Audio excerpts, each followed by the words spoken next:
Hello दोस्तों, मैं आज आपको मेरी एक दोस्त के साथ घटी एक सच्ची घटना या ये कह लीजिए कि एक भयानक आप बीती उसकी ही जुबानी बताने वाली हूँ। मेरा नाम छाया है। मैं हरियाणा की एक छोटी सी बस्ती में रहती हूँ और इस बस्ती के चारों ओर जंगल है और इस बस्ती में बहुत ही कम लोग रहते हैं, जिसकी वजह से इस बस्ती में कुछ ज़्यादा ही शांति रहती है।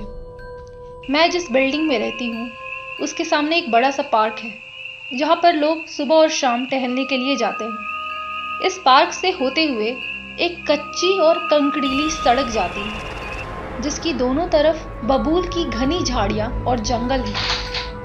यह सड़क हमेशा ही बिल्कुल सुनसान सी रहती है।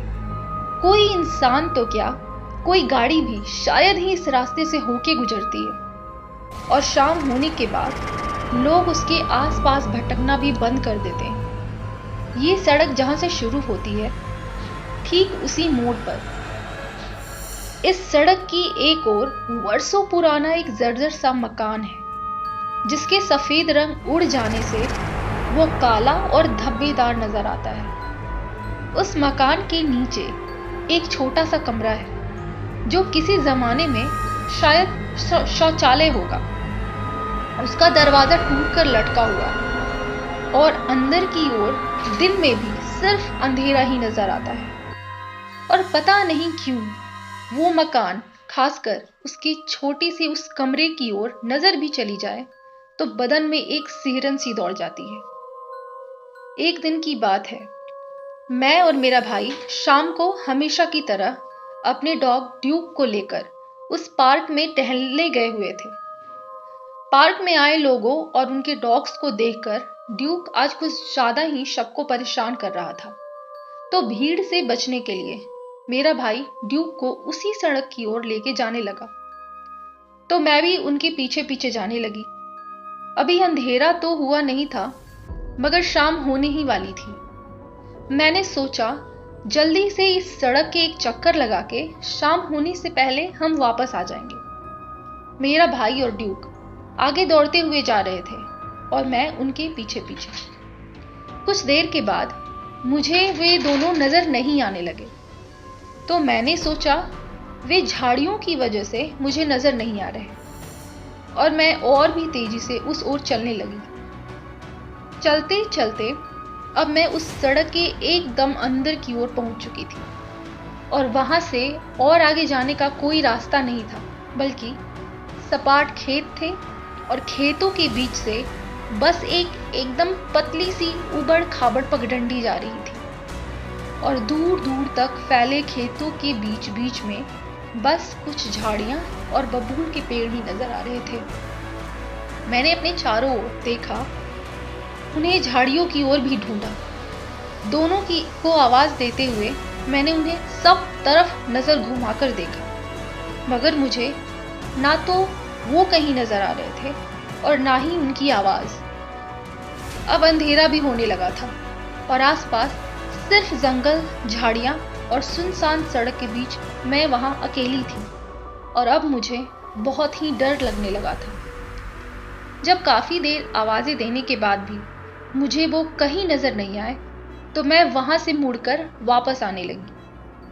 अब भी मैं लगातार उन्हें आवाजें लगाती जा रही थी। मेरे मन में ये भी ख्याल आ रहा था कि अगर मेरा भाई कहीं छुपकर मुझे डराने के लिए ये सब कर रहा होता तो भी मेरी इतनी आवाजें देने पर ड्यूक मेरे पास दौड़ के कब का आ गया होता। तो फिर वो गए तो आखिर कहाँ गए? मैं सहमी हुई सी वहां से तेजी से चलते हुए जा रही थी।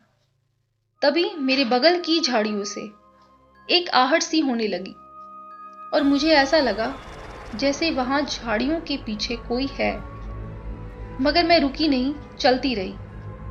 कुछ आगे जाकर फिर से मुझे झाड़ियों में से किसी के हरकत करने की आहट आई।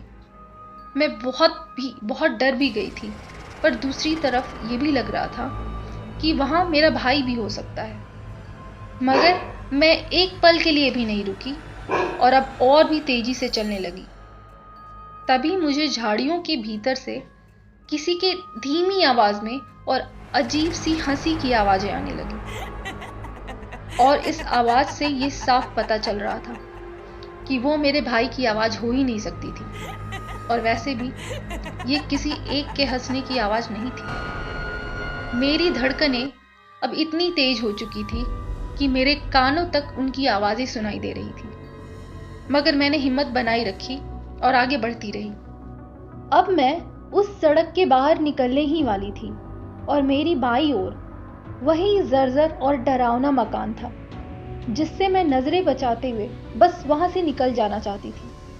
मैं वहां से गुजर ही रही थी कि मुझे अपनी बाईं ओर उस मकान की तरफ से किसी के दौड़ने की आवाज आई। मैं रुकना तो नहीं चाहती थी वहां, मगर मैंने अपने भाई और ड्यूक को उस छोटे वाले कमरे में जाते देखा। मैं यकीन से तो नहीं कह सकती क्योंकि वहां बहुत ही अंधेरा था, मगर मैंने ऐसा देखा जरूर था। मुझे इस वक्त अपने भाई पर गुस्सा भी आ रहा था और उन दोनों की फिक्र भी हो रही थी। मैं वहीं रुक कर बोली, हर्ष, वहां तू है क्या? तू वहां पर क्या कर रहा है? चलो घर चलो, जल्दी आओ वरना मैं जा रही हूं। जब मैं ये सब कह रही थी तो मेरी आंखों के सामने उस अंधेरे में उस कमरे के पास से खड़ा होकर कोई मुझे देख रहा था जो बिल्कुल मेरे भाई जैसा ही लग रहा था। मैंने उसको ठीक से देखने के लिए अपनी जेब से फोन निकालकर फ्लैश लाइट जलाया और उस ओर बढ़ने लगी कि तभी अचानक पार्क की तरफ से मुझे मेरे भाई ने आवाज दी। फ्लैश लाइट जल रही थी। मेरी आंखों के सामने इस जर्जर कमरे के पास मेरा भाई ही खड़ा था, मगर अभी अभी मुझे मेरे भाई ने पार्क की तरफ से पुकारा था। वो एक ऐसा पल था जब मुझे ना तो मेरे कानों पर यकीन हो रहा था और ना ही अपनी आंखों पर।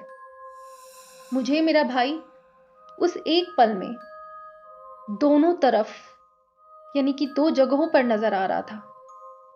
मेरे माथे से पसीना टप टप टपक रहा था। सांसें रुक गई और धड़कनें मानो रफ्तार से फट रही थी, मगर खुशकिस्मती से मेरा दिमाग सही काम कर रहा था और मुझे मालूम था कि मुझे क्या करना है। मैं वहां से बिजली की रफ्तार से भागी और पार्क की ओर अपने भाई के पास पहुंची। उस दिन हमें समझ आ गया था कि आखिर कोई उस सड़क की तरफ क्यों नहीं जाता। और यह थी मेरी आज की कहानी। अगर आपको ये कहानी अच्छी लगी तो लाइक करें और अपने दोस्तों को भी सुनाएं। और हाँ, सब्सक्राइब करना ना भूलें।